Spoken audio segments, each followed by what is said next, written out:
Hey everybody, let's talk about leadership and organizational strategy. If you're tuning in from my regular YouTube channel, this is part of a broader discussion for my MBA 595 capstone course.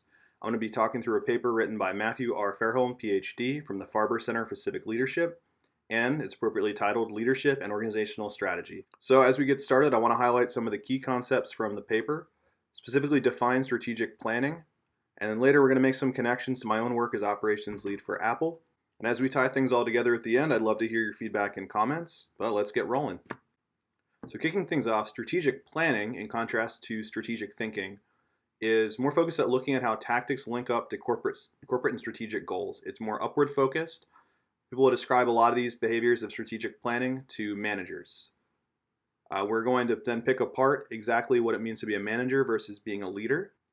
Strategic planning, as defined here in terms of management goals, seems to be a lot more about managing fixed resources and making sure that all of your tactics line up to corporate and strategic goals.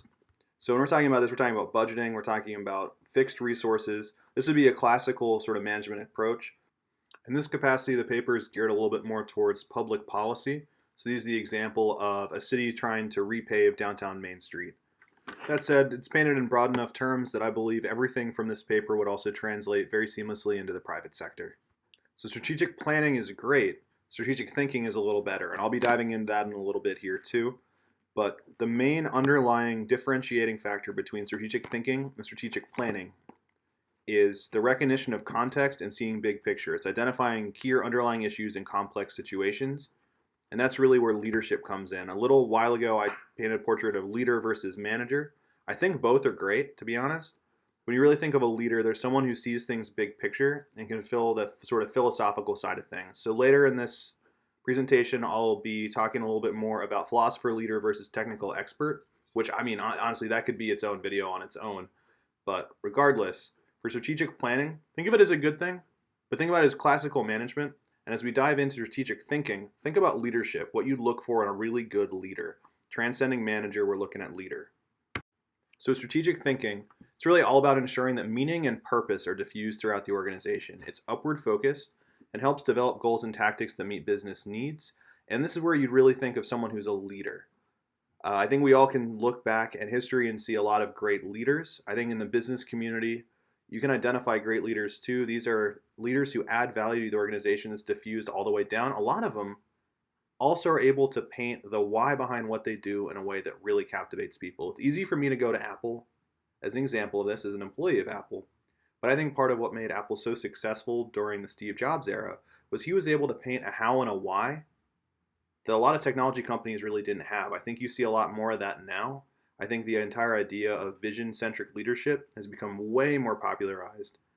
And then just getting a little more technical, the paper also defines strategic thinking as understanding the organization's strategic goals and really comprehending those, putting them into work for the organization. It's linking daily tasks to strategies or long-term perspectives, and it's developing plans based on strategic priorities. I think that I've definitely been the victim of scope creep, and I've probably projected this onto my employees from time to time, where what we're trying to accomplish by the very end is nothing like what we actually set out to accomplish in the beginning. I think of that as a leadership problem. I think really good strategic thinking will help prioritize the right things so that projects don't go completely off the rails and start doing things they really weren't meant to do in the first place. But I digress. All right, so how do we apply strategic thinking? And I think, okay, here we have this big table full of kind of hard to read text. Go into full screen for this maybe. Or let's just kind of dive in. So there's a couple approaches. There's the how, the what how, the what why how, and the why what how. And all of these, it's really differentiating between strategic thinking and strategic planning, talking about how you can control chaos, your leadership perspective, and the main type of strategic work. And you'll see at the very far column there on the far right, you're going to see technical and philosophical. We're going to dive into that in the next slide here. But that's going to be the most linchpin important part of this here is connecting strategic thinking to philosophical leadership and strategic planning to more technical leadership. And it really depends on what you need for your organization. But that's the big takeaway here. In terms of navigating chaos, I think it's good to know these approaches. I also think that understanding the leadership perspective is important. And believe me, there are pages upon pages upon pages of that in this paper. But for what we're talking about today, for our class, I really want to focus on philosophical leader and more of a technical expertise leader, and how that connects to strategic planning and strategic thinking. So with all that being said, I really want to talk about philosopher leader versus technical expert. Now, there's another class I took. I forget exactly which course this is in. We talked about the three laws of power. We're talking about our expert power, our position power, and our referent power. Our referent power being how others refer to us or think of us as a leader. Our expert power based on our technical knowledge to execute the role. And of course, position power being the actual titular authority that you have. And it's funny too, because it's diffused across an organization. You may have folks that don't have a title that are seen as leaders by the rest of their team because of skills in both referential and expert power levels. Yet, what's really important from a leader, someone who's truly in charge, is the understanding the vision and understanding the why behind what they're doing. Making sure to connect all the daily tasks, all the daily work to the big picture.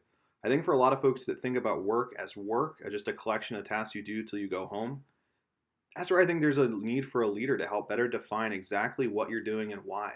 If the employees don't understand, the customer might not understand. So I rely on the technical expertise of others in my role. I think it's important for me to know how to do everything at a technical level too. But what I really see as my core objective is making sure that everyone on my team understands exactly why they do what they do and how it supports the larger big picture goals of the company, is in line with our credo. All right, it seems like a good time then to tie it into my own work as operations lead for Apple. So I have about a dozen employees, and we work together to make sure that we manage all inventory for the store. We manage preservation projects for the store. We also take care of supplies, things like that, which this time of year with hand sanitizer, that could be its own video too. But regardless, a lot of that stuff, like breaking down a pallet of freight, bringing it up to the store, restocking, a lot of that stuff can just start to feel like work. So for that reason, I want to make sure I'm engaging and connecting with everybody to make sure they understand the importance of the work. This also ties into new initiatives. So there is often a lot of pressure to just jump and change things on a whim because business needs change fast. Innovation is part of our blood. But a lot of times it's important to take a pause and think about what is it we're really truly trying to accomplish here? How am I leveraging my people? And is this something that's sustainable? Is this something that they can realistically do? And I don't think that that's a way to ever cut things short. I think that I can absolutely always expect more out of people. But just asking the how and the why and trying to connect it to what we do as a company really makes a lot of decisions we make. That filter makes a lot of those decisions easier because I know before I put anything into action and start going through an action plan with Jenna, who's my operations expert, she's fabulous, by the way, that we've already sorted out exactly why it's important to do it at a company level. And my next step then is explaining why that's important and how we're going to do it in a way that takes care of everybody. I think that makes tough work a lot more accessible because everyone knows and then trusts, I know why this is important. I know why I'm doing it. I know how my small gear turning here turns a larger gear, which turns an even larger gear. And in that, I share too. I'm also a gear in a much larger machine. I think that's the crazy thing. Like, leadership doesn't need to be from the CEO. Like, I think that the CEO absolutely needs to be a leader. But if you're relying on your CEO and the C-suite for all of your culture and all of your leadership, I mean, you're leaving layers upon layers upon layers out, especially in a company like Apple. So I have to make sure that in a position doing middle management work that I'm aligned with my bosses, but I'm also vision sharing correctly with the rest of the team as we do the work. So that's just something I keep in mind constantly. It's why I thought this paper was so fascinating. And it also has a lot to do with our organizational structure, like the way that we all report to each other, the way that I delegate tasks, the way I ask to be informed of things. All of that has to do with the way I think about accomplishing our goals, higher level strategic thinking.